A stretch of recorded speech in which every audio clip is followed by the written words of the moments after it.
Good morning, Lucica. Hi, Andrew. Great to see you. You too. It's always good to see you.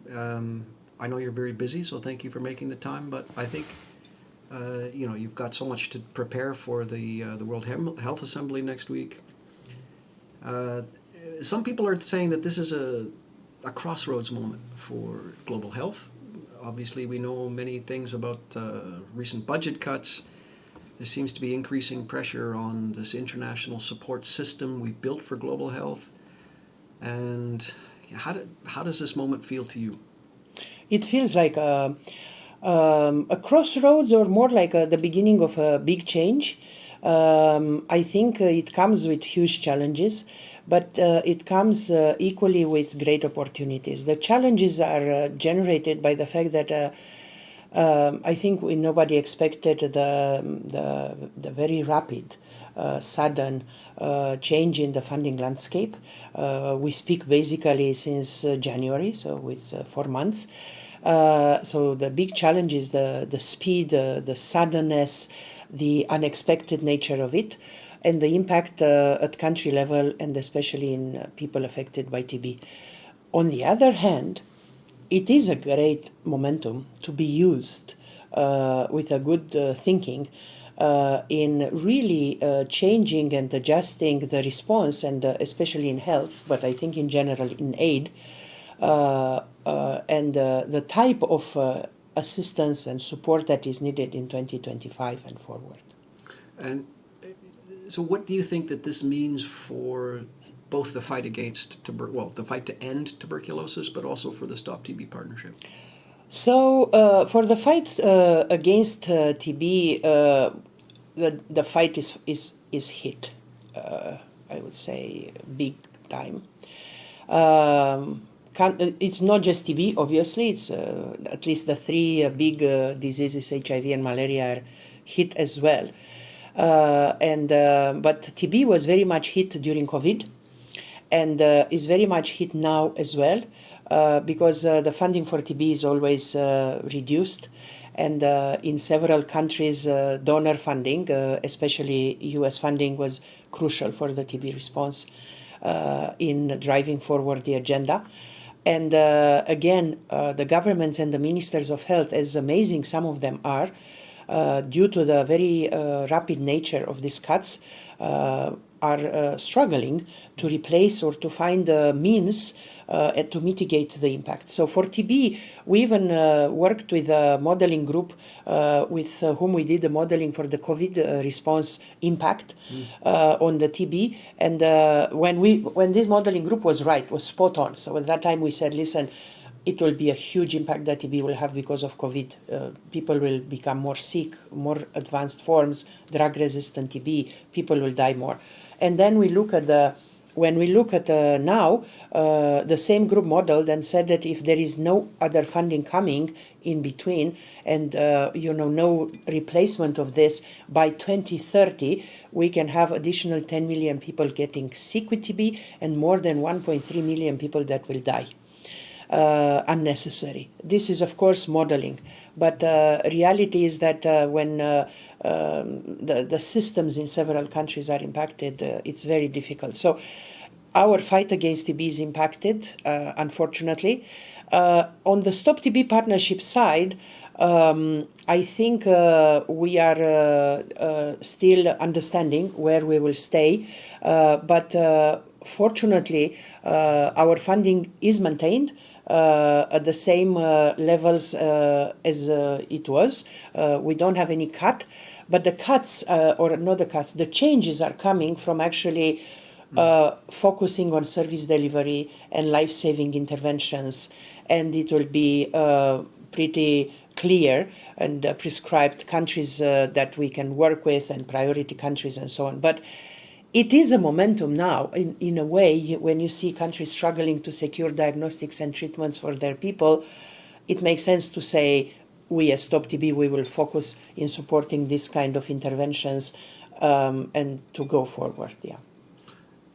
I mean, hopefully it's not coming as a surprise. I mean, we're extremely proud at UNOPS that we host the Stop TB partnership, as we do for a number of other health partnerships.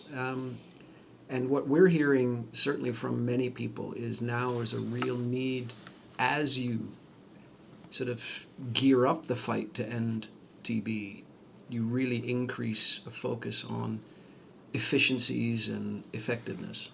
And that's what we're hearing. Maybe you could, are you hearing the same thing? And do you feel that your platform at UNOPS enables you to focus on those things? Yes. Actually, we are celebrating 10 years of UNOPS as Stop TB Partnership, and I really think we should do a proper celebration. We found in UNOPS over the years, including now in these challenging, difficult times, a very good host. When I say a very good host, is not that it's a very transactional business we are doing here, but the orientation of UNOPS teams, staff, colleagues here in Geneva, but in Copenhagen as well, towards finding solutions and being extremely practical, is what I think is so specific and amazing about UNOPS.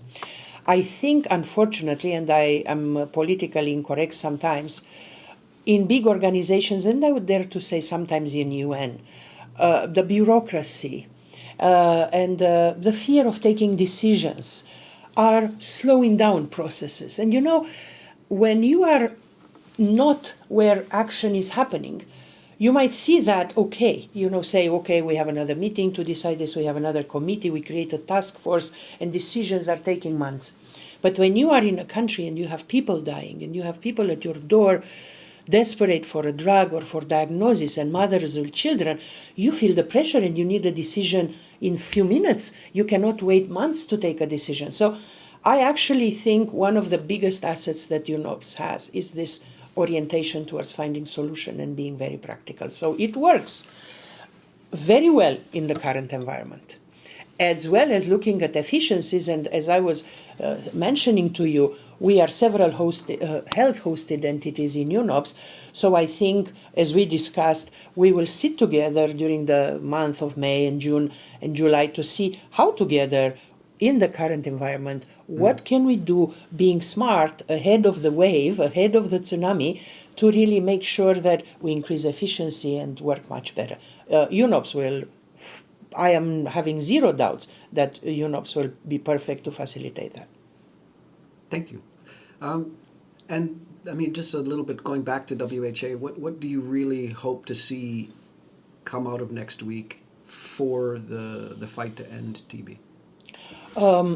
Two things. We have several events. We have several meetings with ministers. We have engagement with several developers. We are signing an MOU with African Union and an MOU with Google. And we are excited about this. But what we would like to see are three things. One is a change in the mindset towards TB being less and less seen as a vertical program, but integrated. Currently, we started this several years before Stop TB. It didn't, go full speed ahead. But now, because of this, we are forced to look at ways in which we diagnose and we treat TB without having to look at it vertical. So unless you invest in a diagnosis tool that will help you with other lung diseases, with other respiratory diseases, with other infectious diseases, countries will not have money anymore to buy a tool that helps just TB, to do an entire effort for treatment delivery just for TB, and so on. So we look at this understanding of TB not being vertical and integrated. We look as well at sharing, and that we focus a lot. There is a lot of innovation coming into the TB space. God bless the researchers, but also the developers and the startups that come with a lot of tools. So we meet with a lot of them, and there are so many tools coming up that I'm impressed. We look at a potential screening and diagnosis tool that can potentially go to $1, which will be unbelievable. We know for sure there is something coming at around $3, so we have all these discussions. So this is the second. And the third is around innovation in financing. TB never had money. Now the governments are hit not only for the funding of TB, but of course HIV, malaria, and other components of their health systems. So the finding the money will be difficult. We work with several development banks, private sector, high net worth individuals, to try and help certain countries, whatever will suit them. So it's not that we will decide, but we will present options on how they can potentially increase the funding for TB and their health system. I mean, what comes across to me from both what you're saying now, but also the participation in all your board meetings, there's a real, everybody that is involved with the partnership is so driven by making a difference at country level. It's amazing that you were able to deliver medicines and diagnostics to 126 countries last year. And it's just really exciting to be part of the partnership, and I wish you all the best at WHA next week. Thank you so much, and we look forward to have UNOPS team with us. I know that you and Emily will join us, and also at our board. I think it will be an important week. I don't think it will be fun, but I don't think it will be bad either, but I think it will be important. Thank you. Thank you so much.